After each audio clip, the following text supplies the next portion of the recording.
Getting a day off is as easy as visiting this website and entering in your payment information. From there, you can download, edit, and print your doctor's note. You will get a confirmation email where you can customize your own note. The Smithsonian says banning selfie sticks is just another added precaution to keep the visitors safe as well as the exhibits, especially during crowded conditions. But they do, however, still encourage normal selfies. The Nickelodeon Theater has been located on Main Street for about 3 years now, and Morris isn't the only one who's excited about the newly renovated upstairs theater. We're fed up. It's 2015. And that word's still being used. So yes, you got some angry people. I'm sorry. Speaker after speaker gathered in the Russell House Ballroom to express their anger about the racist photo that went viral. But that's why people yik yak, because they think they can get away with this and they're not this. When you hear something, you need to say it. If you see something, you need to say it. That's why she got suspended, was because everybody got up and they decided to file a report and say something about it. About 100 students showed up to the forum. Alex Grant was one of the many who was hurt by the photo. Honestly, I was hurt, but I can't say I was surprised. These types of things really do happen all the time here at USC. We see them on Yik Yak. We see people may make anonymous posts sometimes, but I think what was so different about this situation is that we have a name and a face to associate with the discrimination, and so that almost makes it even more hurtful.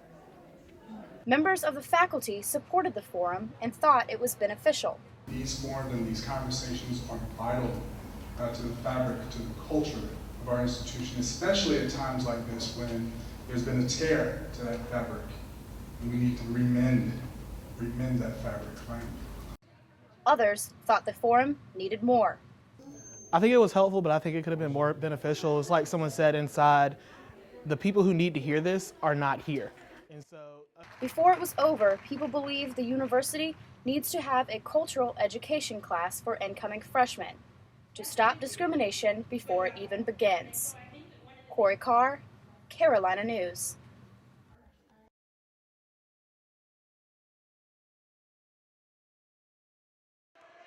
During basketball season, the AC Flora gym is jam-packed with students. But the excitement from these students can quickly turn to sorrow in the blink of an eye. And it did just that in 2003. 17-year-old Lee Cannon was captain of the basketball team. He collapsed on the court during a pickup game of basketball. The coroner's report said that he died of a cardiac arrest. Former classmate of Cannon and current AC Flora girls soccer coach Jamie McLeod remembers how his death affected everyone. I mean, I guess it's shocking. You see him one day at school and the next day, he dies at basketball practice. So I think that hits home for everybody that plays a sport. Cannon is one of at least 5 student athletes that have died due to health problems that a routine physical wouldn't catch. State Representative Gilda Cobb-Hunter has proposed a bill for several years that would require high school athletes to have an electrocardiogram or an EKG to participate in sports. This is not the first time. I think I introduced this 4 or 5 years ago, maybe. I'm not sure. But it went nowhere. The Medical Association fought it. She says the EKG cost around $80 to $100, and that's one of the main reasons why the bill has not passed. Any life, to me, is worth whatever it might cost if that life is saved by this testing. AC Flora Athletic Director Charles Winsky agrees. He said he remembers the pain AC Flora went through when Cannon died his first year teaching. It's a very tough situation because you're dealing with human lives, and then at what cost is it worth it? Others believe EKG testing may not be the answer. South Carolina State University athletic trainer Jeremy Eath says EKG testing can give false positives.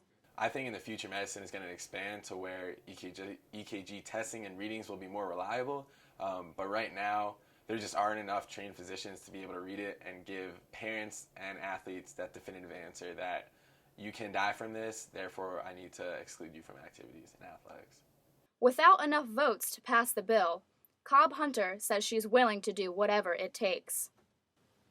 I just don't want it to get dropped again, so I'm willing to compromise, and if compromise means studying the issue and then coming back, then I'm all for that.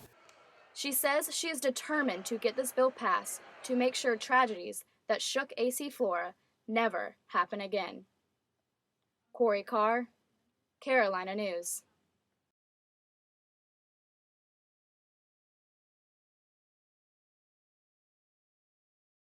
It's midterm time at the University of South Carolina, and many students are starting to study. But when students pull all-nighters, their grades might suffer. Brown University says REM sleep, or rapid eye movement sleep, is important for learning new information. The majority of REM sleep occurs towards the end of the night when students may be still awake studying. All-nighters might affect more than just students' grades. Freshman at USC Alicia Albrecht was diagnosed with insomnia 4 years ago. So it was like I would stay up all night and then go to class and not have any sleep and be walking around the hallways, and it was just terrible. I got nothing done.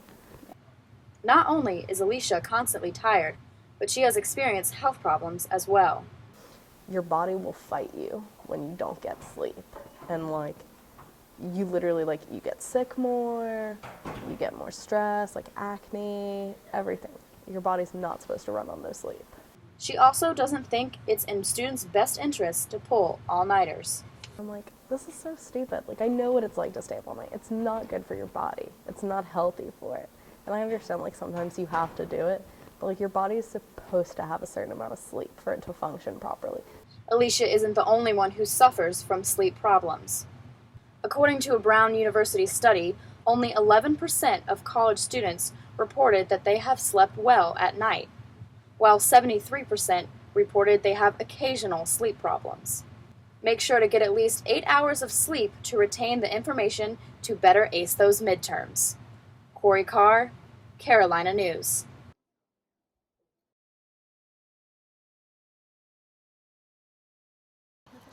Zoe, come. Good girl. This is Murray Kraft. Down. He has worked with dogs all of his life. He trains all kinds of dogs for all kinds of people. I've been training dogs professionally this is the 40th year, and 10 years before that, as a child, I worked with dogs, and just because I loved them. You know. He began training service dogs after his 10-month-old son, Josiah, started having 40 to 80 seizures a day. At some point during that ordeal, one of the medical people, I think it was a nurse practitioner, asked us if we could train a dog to help some of their clients. And I said, sure, find out what they need to do. I'd be happy to. Recently, he has trained a poodle named Bella for 5-year-old Gage Hoover. Gage was diagnosed with autism at 3 years old. They're 5.